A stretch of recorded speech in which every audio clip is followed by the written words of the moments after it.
The Pistons Wolves game literally just ended, so the wounds are still fresh, but at least Blake Griffin and Derrick Rose came back into the rotation, and we got to see a little bit more of what not still a fully healthy Pistons team looks like, but kind of what the full Pistons roster is going to look like moving towards the season, and hopefully, we don't get just hit with the barrage of injuries again. The breakdown of the game, super simple, is we started Derrick Rose tonight, who didn't play well, but it kind of reinforces probably the Pistons' original thinking of bringing Derrick Rose off the bench, because you saw we didn't have anybody on the bench that could go get their own shot. Langston Galloway played a tremendous game. He hit a ton of threes, but a lot of those were off of Derrick Rose's assist and were off of Derrick Rose going into the lane and, creating opportunities not only for himself but others as well.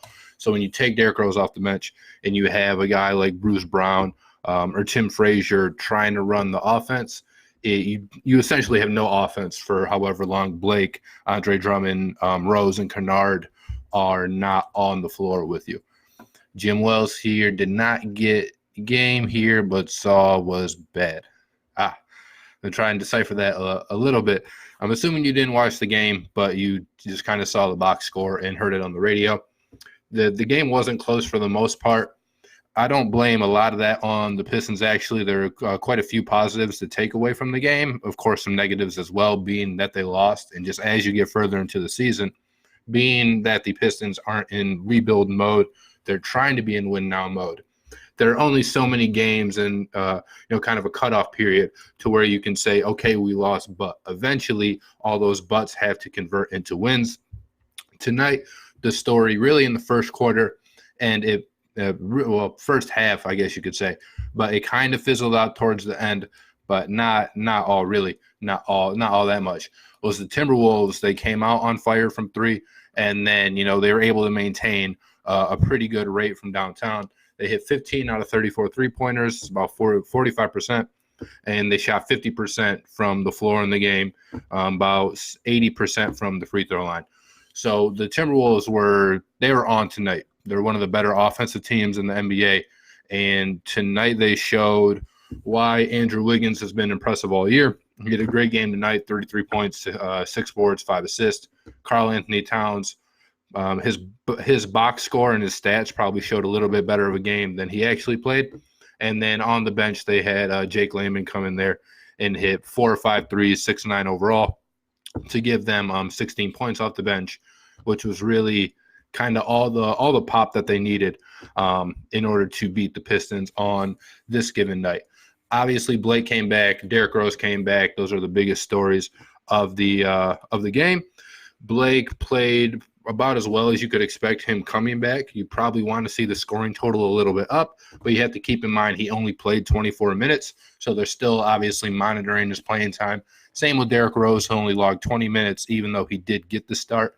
That was probably just so Dwayne Casey could see how Blake Griffin, Tony Snell, Andre Drummond, Derrick, and Kennard played on the floor together. Because as, of course, we get into the later ends of the season, assuming that all those guys are healthy, so those 5 and then Reggie Jackson are going to make up, obviously, a ton of the rotation. So he probably just wanted to see how Derrick Rose and Luke Kennard kind of interacted with the others. But Blake, 19 points, 7 boards, 5 assists, again, in only 24 minutes. He hit 6 of 12, hit a three-pointer, and then was 6 of 8 from the free throw line. Derrick Rose, not quite as good. He had 6 points, 5 assists, and shot 3 of 13. So rough game for Derrick Rose, pretty good game for Blake altogether. Real quick, some of the positives, obviously, that we were able to take away is Langston Galloway had 18 points off the bench, hit a couple of big threes down. As we mentioned, a lot of those threes coming off of Derrick Rose's assist. So, again, Derrick Rose is probably better served on the bench, even if that means inserting a guy like Bruce Brown or Tim Frazier into the starting lineup, because then you're going to in the starting lineup, you can obviously have Luke and you can have Blake kind of control the ball a little bit more. And when Derrick Rose is there, it's just a little bit harder to do that and, tread water these next probably about 3 weeks until Reggie Jackson comes back. Markieff Morris had an okay game off the bench, was able to knock down 2 threes. Other than that, a real rough night for Thon Maker. He was 2 for 2, so not he obviously didn't miss any shots, but he's just you could see his energy on the court wasn't right, and he's pretty bad on defense too. And there's a lot of Pistons fans getting frustrated with the lack of production from Thon Maker. And I was a guy who was a big fan of Thon. I like that we traded for him to see if we could kind of revive his career a little bit from Milwaukee, and it just hasn't happened yet and probably won't happen. Jim here again said he heard the Suns want to trade for Blake Griffin. Yeah, there are a lot of Blake Griffin trade rumors, only because if the Pistons end up bottoming out, it makes sense for them to ship Blake Griffin off to a team that wants to, or that at least that's looking to contend, a team probably even like the Pistons were last year, where you're either on the precipice of like a title, or you're on the precipice of a playoff run where you have other guys like a Devin Booker for Phoenix, like a DeAndre Ayton, even though he's still suspended for probably about another 15 or 16 games. But then you're able to put together just a collection of talent that's, of course, better than what you have right now. And then with those core pieces in Booker and in Ayton, you're able to go ahead and then see, and they also have a Rick Rubio over there too. But then you're kind of transitioning out of the rebuilding mode where you're done tanking for draft picks because you already have, your star players or future superstar players on your roster, and now you're trying to build up that winning culture. But the Suns are a team that have been rumored to be interested, and then the Heat as well, kind of in that same mode, just trading for Jimmy Butler. But the Heat are a little bit weird, a little bit weirder because they already have that winning culture. Now they just don't have the talent, and obviously Blake would help with that. But the Pistons aren't trying to move on from Blake unless maybe they do end up just bottoming out, and say somebody, God forbid, Reggie suffers another long injury, Derrick Rose, Luke Kennard, any one of those players, and they're out 30, 40 games. Then what would happen is the Pistons probably wouldn't be winning a lot, and then that might accelerate the Pistons rebuild. But if they're relatively healthy, even getting off to this slow start without Blake Griffin and without some of those other guys we mentioned, the Pistons aren't looking to move any of their bigger pieces. Blake, Andre, there've been rumors for years that they've been trying to move Reggie. But I'd expect Blake and Andre to finish the season on the Pistons team. And then, of course, Luke Kennard, unless the Pistons got a piece back, because that seems like they're kind of crown jewel in the organization. Another kind of interesting note tonight is Christian Wood got a DNP, just did not play, coach's decision. You really have to wonder why. Hopefully it's not as simple as just, hey, Blake came back, so we're not able to play him. But if Thon Maker is getting 19 minutes and not doing anything productive at all with those 19 minutes, you have to question why Christian Wood couldn't get any of that playing time, being with kind of how well he has played given his role, and that he obviously has a brighter future in Detroit than Thon Maker does. But yeah, so the big takeaways, and obviously it wasn't going to be a super long video, but the big takeaways is Blake came back, looked really good. Derrick Rose came back, looked, kind of rusty to say the least. I don't know if he was pressing a little bit too much, given that he was playing his former team.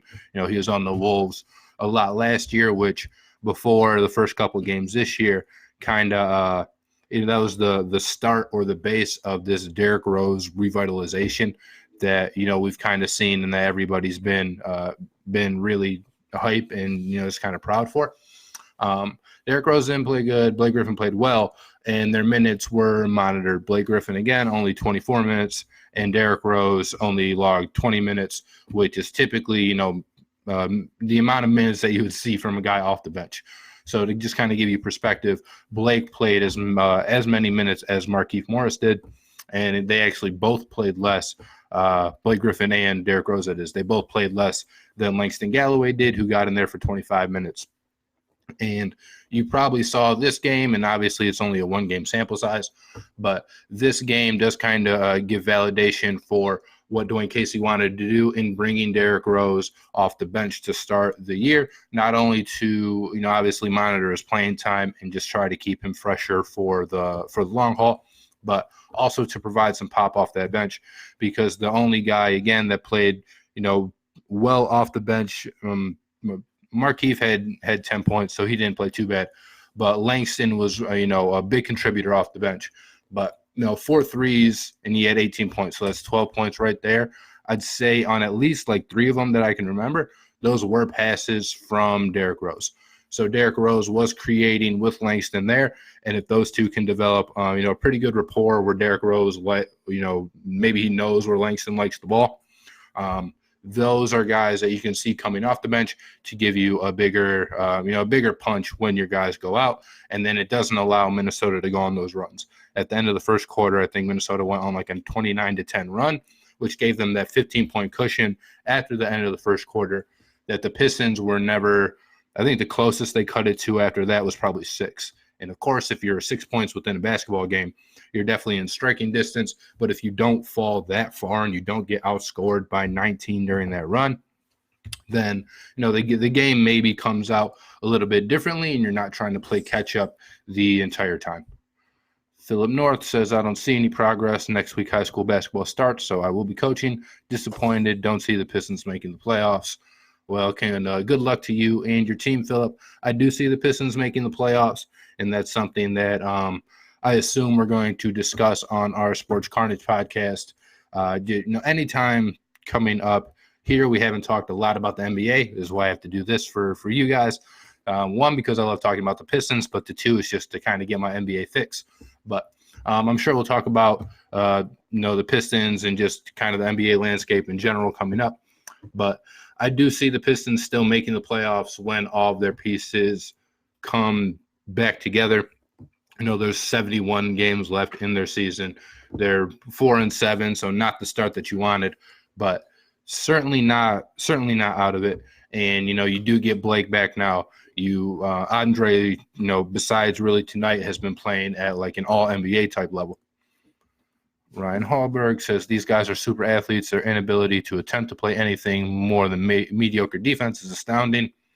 I think they probably try to play defense. They just don't have a lot of good defenders. Derrick Rose isn't a good defender. Luke Kennard's not. Andre Drummond, he can be disruptive on defense, and he has quick hands, which lets him get steals and lets him get blocks just because he's so big. But he's not a great on-ball defender, and you've seen it. Even when he's playing really well this year and grabbing 25 points and 20 boards, he kind of sags off the opposing big men who are good shooters. So you saw that a couple times with Towns tonight. You even saw that with a guy like Gorgie Dang, who is the Timberwolves backup center, but has a nice stroke as well. So you see Drummond playing a little bit off those guys, and maybe he should be more up in them. But probably the reason why he's playing off is because without Andre Drummond's the only one on this team that's a high volume kind of shot blocker. So if somebody gets by Drummond, there's nobody down there to protect the rim. So he's sort of in a no-win situation. Although you can, and the other guys, they're just not good defenders themselves. John Mosley, how many games is Matthew Stafford out? I heard typically it's like a 3 to 4 week injury, and he already had kind of 1 game out of the system. But I'd expect him to miss at least the next 3 games. I kind of hope the Lions just put him on IR, though, which then he'd be done for the season. Jim Wells, I agree. If we do, we'll be 8 seed again. That was kind of my thinking at the beginning of the year, is if the Pistons did make the playoffs, they were going to be probably somewhere around a 7 or 8, just because while the East isn't super strong, there are a lot of teams that I see still better than the Pistons. Obviously you have the 4, the Celtics, the Sixers, the Bucks, and then the Toronto Raptors are teams that I think are without question better than the Pistons. And then you have teams like the Pacers and the Nets, who I think are going to finish above the Pistons as well, to put the Pistons at least a 7, probably fighting with a team like the Heat, maybe even the Bulls, except the Bulls are pretty bad. But fighting with those teams for like the 7th or the 8th seed. I keep thinking all the misses on draft picks. They don't. So this regime, their picks haven't been kind of as bad as people want to say. Luke Kennard, I know they picked him over Donovan Mitchell, and for the first like 2 or 3 years, that was one of the fans' biggest gripes is how could you ever do that? At the time, I still liked the Kennard pick because the Pistons needed shooting, and Kennard, was one of the best, if not the best shooter in that draft. Obviously, he hasn't turned out to be a better player than Donovan Mitchell, but I don't think the Kennard pick was a mistake. And then from the jump, when they picked Sekou this year, they've said, hey, we're trying to develop him. And, don't really expect Sekou to be giving them real productive minutes this year. I think he's in Grand Rapids now, and he's played about 2 games down there after having a concussion and not obviously playing on this rotation in the first few games of the year. But I still like the Sekou pick. I think he's going to be a good player. But at the time they picked him, he's like only 18 years old. So you have to understand, kind of he has to take his lumps, and they want to bring him along slower than maybe some of these other guys that you're seeing, like a Tyler Hero, like John Morant, guys who were obviously picked higher and expected to contribute a little bit more. And then the year after they grabbed Blake, I don't think they had a first-round pick. And then that's when they grabbed Bruce Brown in the second round, who's, for all intents and purposes for a second-round pick has been pretty good. But that's because, last year he really had to take his lumps, and he was inserted into the starting lineup, obviously before he was ready, but that's helped him out a bit more this year. Still wish we took Carson Edwards in the draft. I agree with that, Jim. I wanted Carson Edwards as well. But again, I don't think he's a guy who would necessarily help us with what's going on right now. He'd probably certainly be playing. They have basically Jordan Bone, who got his first NBA minutes the other night. But you'd have to assume a guy like Carson Edwards would be playing only because of how many injuries that the Pistons have had at their point guard position. And I like Carson Edwards over Jordan Bone. But I wanted them to take a backup point guard for a minute. I like Kendrick Nunn, but I went to Oakland. Same kind of deal with Kay Felder. I wish they would have got both those guys. Obviously, it didn't happen. But second-round draft picks are really a crapshoot. So if they don't, I'll never get mad or like really mad if they pass up somebody in the second round, like I will if they pass up someone in the first round. And it's not this regime who did that, so it's unfair to pin this on them. But like when Stan Van passed on Devin Booker in the first round, and then they take over Booker. It wasn't KCP to Stanley Johnson. When they took Stanley Johnson over Devin Booker in the first round, I was pretty mad because I like Devin Booker a lot. Devin Booker and Justice Winslow, but mostly Booker was the guy that I wanted in that draft. And those are the picks and kind of the draft misses that I get more upset about than not taking a guy like Carson Edwards or really anybody in the second round because you just don't know. And there are guys that I end up liking, but a lot of it's just kind of for weird reasons or what they were in college. A guy like Taco Fall is a great example. I would have liked to see the Pistons pass on Taco Fall and Bull because they're both huge. Yeah, like we passed on Burke. Well, passing on Burke ended up being a good decision because Trey Burke hasn't been good in the NBA. I did want Burke at the time too, but if you're going to be mad about anything from that draft, you'd probably be more mad that they passed up on CJ McCollum for Trey Burke. Or they passed up on CJ McCollum for Kentavious Caldwell-Pope instead of taking McCollum or Burke.